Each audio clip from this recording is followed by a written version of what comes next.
നമസ്കാരം, ആർഡോഗ് ജേണിയുടെ പുതിയൊരു എപ്പിസോഡിലേക്ക് എല്ലാവർക്കും സ്വാഗതം. ഇന്ന് നമ്മൾ കൊതുകിനെ റിപ്പൽ ചെയ്യുന്നതിനുള്ള കുറച്ച് കാര്യങ്ങൾ, പൊടിക്കൈകളാണെന്ന് ഈ വീഡിയോയിലൂടെ നിങ്ങളുമായി ഷെയർ ചെയ്യാൻ പോകുന്നത്. അതിന് നമുക്ക് ആവശ്യമുള്ള ഇതുപോലെ ഒരു സ്പ്രെയർ ആവശ്യമുണ്ട്, പിന്നെ പുൽത്തൈലത്തിൻ്റെ ചെറിയൊരു ബോട്ടിൽ ആവശ്യമുണ്ട്, അതുപോലെ തന്നെ ഒരു ഗ്ലാസ് വെള്ളവും. ഇനി ഇത് എങ്ങനെ ഉണ്ടാക്കുന്നതെന്ന് നോക്കാം. ഇതുപോലെ ഒരു സ്പ്രെയർ എടുത്തതിന് ശേഷം ഇതിലേക്ക് ഒരു ഗ്ലാസ് വെള്ളം ഒഴിക്കുക.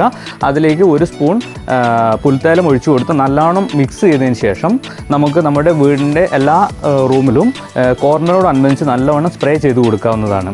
ഇതിൻ്റെ ഒരു തീക്ഷ്ണമായ ഒരു ഗന്ധം കൊണ്ടായിരിക്കാം ഇത് നല്ലൊരു മൊസ്കിറ്റോ റിപ്പല്ലൻ്റായിട്ട് വർക്ക് ചെയ്യുന്നുണ്ട്. ഇതുപോലെ തന്നെ നിങ്ങൾക്ക് പുൽത്തൈലത്തിന് പകരം യൂക്കാലിപ്സ് ഓയിലും ഇതുപോലെ ഉപയോഗിക്കാം. തീക്ഷ്ണ ഗന്ധമുള്ള മറ്റ് ഇതുപോലെ ഓയിലുകളും ടീ ട്രീ ഓയിലും എല്ലാം നമുക്കിതുപോലെ ഉപയോഗിക്കാവുന്നതാണ്.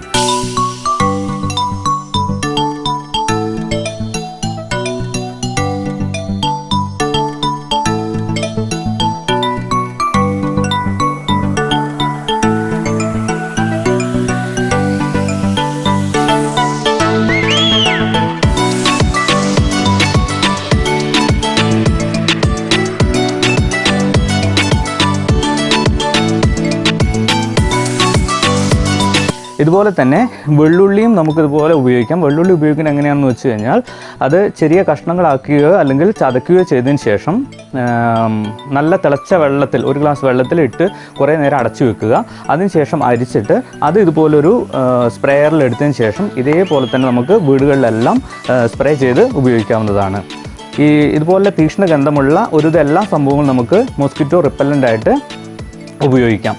അതുപോലെ തന്നെ കുന്തിരിക്കം, സാമ്പ്രാണി മുതലായ ഗന്ധദ്രവ്യങ്ങളുടെ പോയിക്കുന്നതും മോസ്കിറ്റോ റിപ്പല്ലൻ്റ് ആയിട്ട് നല്ല രീതിയിൽ വർക്ക് ചെയ്യുന്ന സംഭവങ്ങൾ തന്നെയാണ്. അതുപോലെ നമുക്ക് ഗവൺമെൻറ് ആയുർവേദ ഡിസ്പെൻസറികളിൽ നിന്നും പലപ്പോഴും ഫ്രീ ആയി തന്നെ കിട്ടാവുന്ന അപരാജിത ധൂപചൂർണവും വീട്ടിനകത്ത് പോയിക്കുന്നത് നല്ല രീതിയിൽ കൊതുകുകളെ അകറ്റി നിർത്താൻ ഹെൽപ്പ് ചെയ്യുന്നുണ്ട്. അതുപോലെ തന്നെ വീടിനകത്ത് വളർത്തുന്ന ചെടികളുടെ ട്രേയിലുള്ള വെള്ളം ഇടയ്ക്കിടയ്ക്ക് ക്ലീൻ ആയി കൊടുക്കണം. ഫ്രിഡ്ജിൻ്റെ പിറകിലുള്ള ട്രേയും ഇടയ്ക്കൊന്ന് ശ്രദ്ധിക്കുന്നത് നല്ലതാണ്. ഇത് റൂമിനകത്തല്ല നമുക്കിതുപോലെ നല്ല രീതിയിൽ കൊതുകുകളെ റിപ്പൽ ചെയ്യുന്നതിന് ഉപയോഗിക്കുന്നു. അതോടൊപ്പം തന്നെ വീടിന് പുറത്ത് ആഴ്ചയിൽ ഒരിക്കലെങ്കിലും നല്ല രീതിയിൽ ഫോഗിങ് ചെയ്യുന്നതും കൊതുകുകളെ അകറ്റി നിർത്താൻ വളരെ നല്ലതാണ്.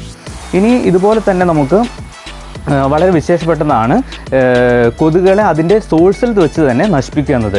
ഉദാഹരണത്തിന് നാം പുറമേക്ക് അലക്ഷ്യമായി വലിച്ചെറിയുന്ന ചെറിയ കുപ്പികൾ, മൂടികൾ, പ്ലാസ്റ്റിക് സാധനങ്ങൾ മറ്റെല്ലാം അതിലെല്ലാം വെള്ളം കെട്ടി നിൽക്കാനും അതിൽ കൊതുകുകൾ മുട്ടയിട്ട് പെരുകാനും ഇടയുണ്ട്. ഇതെല്ലാം നമ്മൾ അതിൻ്റെ സോഴ്സിൽ വെച്ച് തന്നെ നശിപ്പിക്കുക, കൊതുകുകൾ വളരാനുള്ള സാഹചര്യം ഇല്ലാതെയാക്കുക.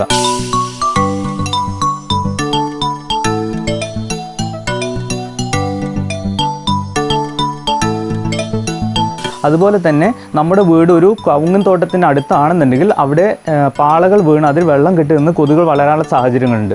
അതും നമ്മൾ നശിപ്പിക്കേണ്ടതാണ്.